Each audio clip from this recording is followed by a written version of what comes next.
Hey guys, it's Hoops Convo, and today we're going to be talking about the Atlanta Hawks. Are they being underrated going into next season? That's the question. But before we start this video, I'd really appreciate if you guys can hit that notification button, like, comment, subscribe. It helps out the channel and for more future content. We'll first start off talking about Trae Young, their franchise player and someone who many view as a top 5 point guard. Even though he was a top 5 pick coming out of Oklahoma, there was a lot of people questioning whether he could translate because of his size. But what they underrated was his production at prior levels, his competitive fire, and his rare offensive skill set.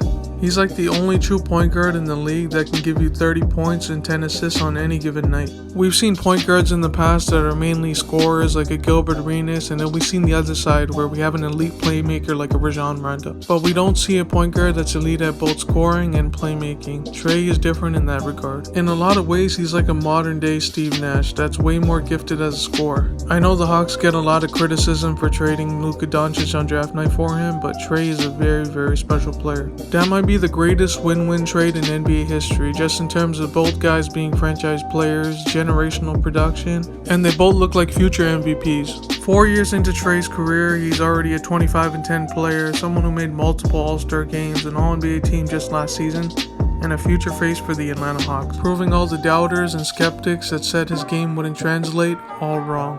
Last season, he averaged 28 points and 10 assists, making his first ever All-NBA team. He had a great year individually, but the Hawks had an up and down season in general. They looked like a team that was mentally fatigued, not really focused, and they had a lot of injuries throughout the year. Trae said this past season that he thought the regular season was more boring than the NBA playoffs, which you can kind of understand because last season they shocked the world and were 2 games away from the NBA Finals. We've seen this with young teams in the past where they find success a little early and in the following season they take a little drop off. The more recent example being the Boston Celtics, where in 2018 they overachieved and then in 2019 they disappointed. Now let's talk about their off-season additions. They made quite a few moves. First of all, they drafted very well in taking AJ Griffin number 16 overall.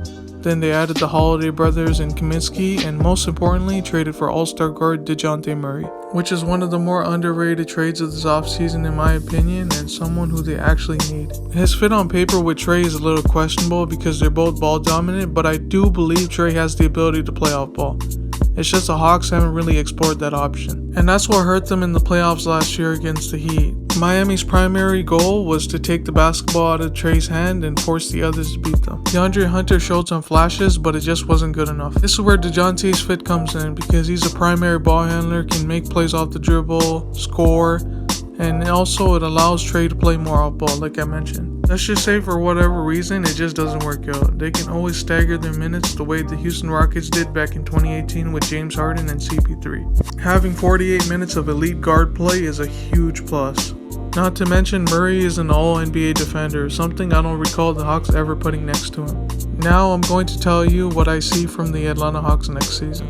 I think we're going to see a more hungry and focused group next season, especially after what happened this past year. The 3 main keys for next season will be if Trae makes the MVP leap, how him and DeJounte mesh, and the potential breakouts of DeAndre Hunter and Okongwu. If those 3 fall in line, there's no doubt in my mind this Hawks team could be a top 4 seed next year. I know that might sound like a hot take, but I truly believe that. The East has gotten stronger from top to bottom, but I fully expect Trae Young and the Atlanta Hawks to bounce back in a big way. So do you guys agree or disagree? Let me know in the comments. Again, please like, share, comment, subscribe. It helps out the channel and for more future content. If you're looking for future opinions and breakdowns, this is the place to be. And like I always say, we're called Hoops Convo for a reason. Thanks and take care.